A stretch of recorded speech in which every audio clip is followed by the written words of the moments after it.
The cargo hold of the Kestrel Dawn vibrated with the steady heartbeat of a working freighter winches whining, maglocks clunking, forklifts humming, and someone shouting a creative insult in 3 languages over a jammed pallet?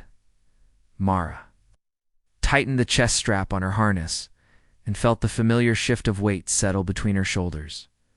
48 kilos of warm fur, hooked claws, and stubborn loyalty clung to her back like a living backpack. "Kovu, you're getting bigger," Mara muttered, tilting her head just enough to scratch behind one of his tufted ears. A deep, pleased purr rolled through her suit, vibrating down her spine. The nyrox cub had been with Mara for a little over 3 standard months, not by regulation, not by paperwork, not by anyone's plan.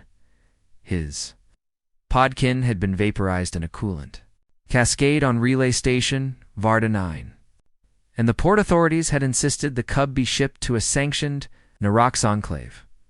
They had tried, Kovu had shredded to reinforced crates, escaped 3 tranquilizer nets, and somehow tracked Mara across to jump gates like he had a personal grudge against distance.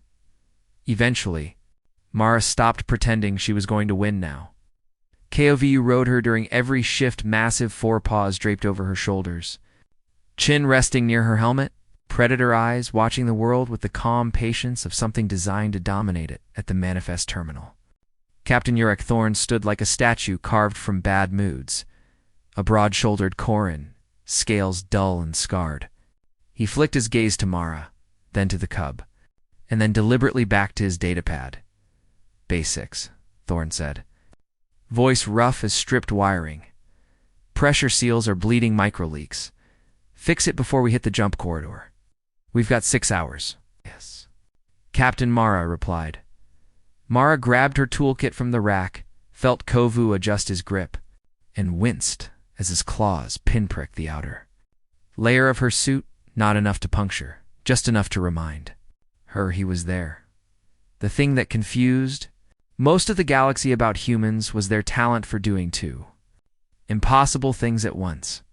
They could acknowledge danger and then file it neatly into a mental drawer labeled. Later, any other species would have demanded the cub be removed, sedated, quarantined, and studied. Nyrox were apex predators. Even juveniles were over 1.5 meters of compact muscle and teeth. With a bite force rumored to crack alloyed bone, adult nyrox had ended rebellions, cleared colony domes, turned entire frontier worlds into cautionary tales. But Mara was human, and humans had a strange habit of looking at nature's deadliest creations and thinking, "That's basically a weird cat." Mara climbed the service ladder toward Base 6. Each rung a slow test of grip strength, with Kov's weight shifting against her back. His hot breath puffed near her neck seal, fogging the inner edge of her visor for a second. Halfway up, her co-worker Sealant, a spindly vexary with 6 legs and anxious mandibles, skittered backward like the metal floor had suddenly become lava. "Marahi's. He's fine," Mara cut in. Already pulling her plasma sealer from the kit, he's just watching. Sealant's compound eyes stayed glued to Kovu. The cub blinked once, slow and deliberate, then yawned wide enough to display serrated teeth that looked like they belonged in a nightmare.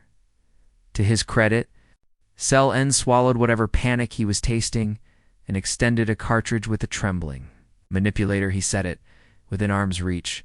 Then he retreated an additional 3 meters.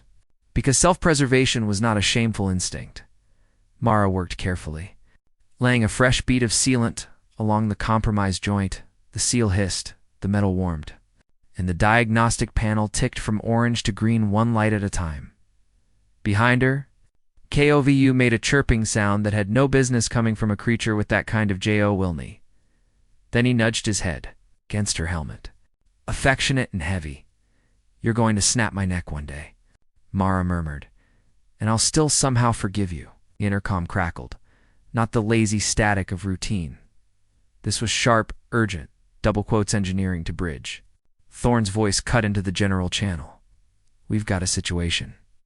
Every muscle in Mara's body tightened, but her hands stayed steady. Because panic never fixed a seal. Unidentified vessel decloaking off starboard. Thorne continued, transponder is dirty. Configuration matches known pirate rigs. All hands to defensive stations. Secure the bay and report. Mara finished the final line of sealant, tested the pressure readout, and descended the ladder in half the time it took to climb. KOVU's claws dug in harder. He felt her tension. He didn't understand pirates, but he understood threat. Below, the cargo hold erupted into controlled chaos. Crew rushed to lock down containers. Straps snapped tight. Mag clamps engaged with sharp clacks. The Kestrel Dawn wasn't a warship. They had 2 working plasma rifles, 1 aging point defense turret, and a prayer that hadn't been updated in 3 centuries. Through the forward viewport, Mara caught a glimpse of the pirate vessel's leak, predatory. Bristling with weapon ports like teeth, her mind ran through options. None of them ended. Well, then the pirates hailed. The bridge screen flickered to life. Korik's captain appeared, ritual scars carved into dark plating. Eyes bright with hunger and certainty. Freighter, the pirate purred. Voice thick with satisfaction. Cut engines and open your cargo. Locks. Surrender your hull, and we might let you keep breathing. Paused. Mid-dash sentence. Because his gaze had locked onto something just off camera behind. Thorne Mara had stepped into view with KOVU on her back. The cub's posture changed. Instantly, ears flattened, lips curled, a low growl built in his chest, deep enough to vibrate. Through Mara's harness, it wasn't loud. It didn't need to be. It was the kind of sound that bypassed logic and spoke directly to the oldest fear centers of any species that had ever been prey. The pirate captain's expression shifted, confusion, then recognition, then something like caution, trying very hard to pretend it wasn't fear. That's a nyrox juvenile, he said. Slower now. Yeah, Mara replied, calm as if she were discussing inventory, and he gets cranky when people threaten his pod. It was a bluff. Kovu was still young, still learning, still more cuddle than catastrophe. When the lights were normal and the day was boring, but pirates didn't live on, probably they lived on reputation. And the reputation of the nyrox was written in blood across 100 systems. Nyrox didn't just fight, they remembered. They hunted. And if you harmed one's chosen family, you didn't just make an enemy, you made a problem that followed you forever. The pirate captain's mandibles twitched behind him. His crew shifted uneasily. Someone leaned in to whisper something urgent. Someone else leaned back like distance alone could save them. Pirate captain cleared his throat. On second thought, he said stiffly, "We have misidentified this vessel. It is not worth our time." The screen went dark. Pirate ship's engines flared. It accelerated away like it had. Somewhere extremely important to be that definitely wasn't getting eaten. The bridge stayed silent. For 2 long seconds, then Chief Engineer Lisa, a broad-faced Terran who rarely laughed, let out a sharp bark. Did we just get rescued by a baby? A few crew members exhaled like they had been holding their breath since birth. Thorne turned to Mara. Expression carefully neutral. Maintenance report on Bay 6. Seals are fixed. Captain Mara said, "We're jump ready." Good, Thorne replied. Then his eyes flicked to Kovu, who had already relaxed, returning to nuzzling Mara's helmet like he hadn't just activated primal terror in a hardened pirate.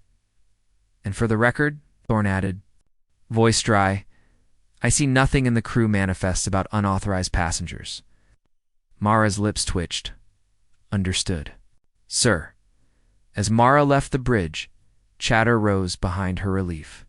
Disbelief, and the sort of laughter people used when they were alive by sheer luck and couldn't decide whether to thank the universe or scream at it. Nobody questioned the cub. Nobody asked for forms. Nobody demanded a quarantine. They just pretended not to notice. Because that was the thing about working with humans. Humans made the impossible feel routine. They turned weapons into companions. They turned predators into family, and somehow, through stubborn affection and reckless courage, they made it work.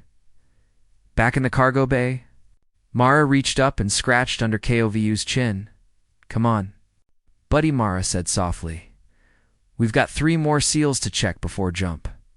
Kovu purred, content heavy, and perfectly certain of his place in the universe on the back of a human who refused to see him as anything other than someone who needed her, and the crew of the Kestrel Dawn went back to work, pretending not to notice the apex predator in their midst, because acknowledging it would mean acknowledging just how insane and somehow perfect the arrangement really was. Please follow my channel for more HFY Sci-Fi stories. One click from you can change my day.